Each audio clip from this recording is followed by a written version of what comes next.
more than 25,000 people have crossed the English Channel in small boats so far this year. Now, this is the earliest in the year that the 25,000 mark has ever been passed. Previous records set in 2022, the milestone was hit on the 27th of August. And by the end of the year, there had been 45,774 arrivals. It's not going to be welcome, Matt, this number of 25,000, 1st of August, earliest it's been hit. Small boats, it's been a huge issue for the previous government, this Labour government, and it just keeps getting worse for them.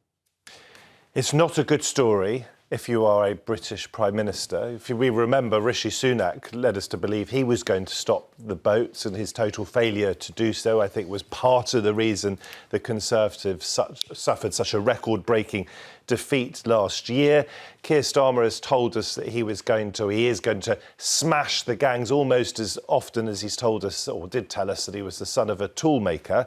And of course, when he then fails to smash the gangs, fails to bring the numbers down, and in fact, as you say, it's record numbers for this stage in the year, that's got to be bad for him and bad for the government. I would just say that there are some populist figures. I'll give you a relatively or increasingly high-profile person, maybe not yet a household name, Rupert Lowe's, an MP, a democratically elected member of the House of... Used to be a member of Reform. Used to be a member of Reform, of course, fell out very significantly with Reform's leader, Nigel Farage. He says on social media yesterday that we should put the Royal Navy in the Channel and we should turn the boats around and deal with the legal consequences later. This is obviously nonsense, and I would go a step further and suggest why to you... is it nonsense? Because we have a responsibility to people who are in trouble in the sea, and if you are the sort of person who thinks you deal with the legal consequences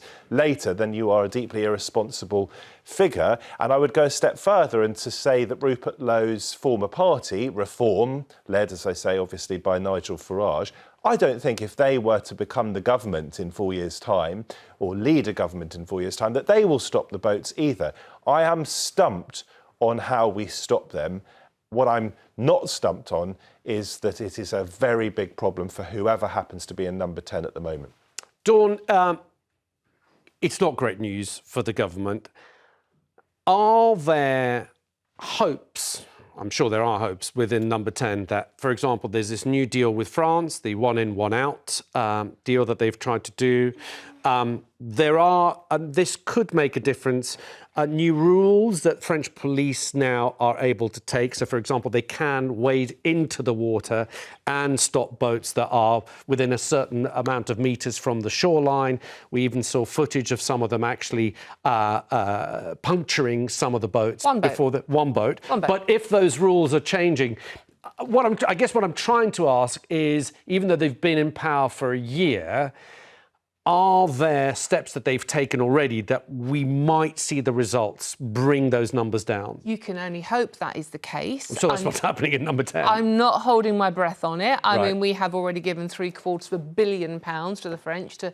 The bottom line here is to stop the boats leaving the French coast. That's what you've got to do. You don't stop them halfway across, as Rupert Lowe suggests. You stop them leaving that coast. That stops people dying in the Channel, and it stops sort of like, you know, the situation we have with 25,000 people now on, you know, coming over on the boats. But we're talking hundreds of miles of coastline, right? Yeah, I know. It's not easy to do. The French managed to find one British fishing trawler with no problem at all. How are they missing all these boats? Any case.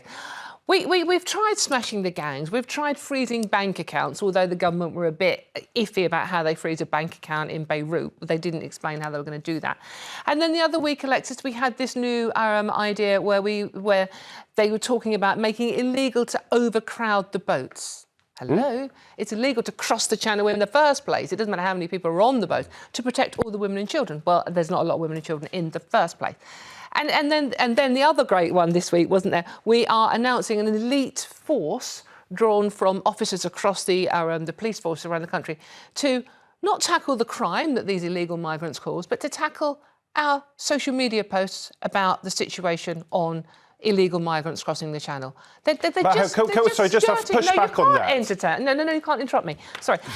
They're skirting around the issue all the time. The bottom line is stop the boats. OK. OK, can I push back on that? Because what you just sort of slipped in there, Dawn, is you said the crime that these illegal immigrants cause. Yes. And that is one of the reasons this is an issue. Of course, it's an issue that people are arriving in our country illegally and the government seems incapable of stopping them, partly, of course, because it is the way to stop them is for the French to stop them. Yeah, and that's absolutely. difficult for the French to do, but also one does wonder whether this is a punishment beating being inflicted by the French on us for Brexit.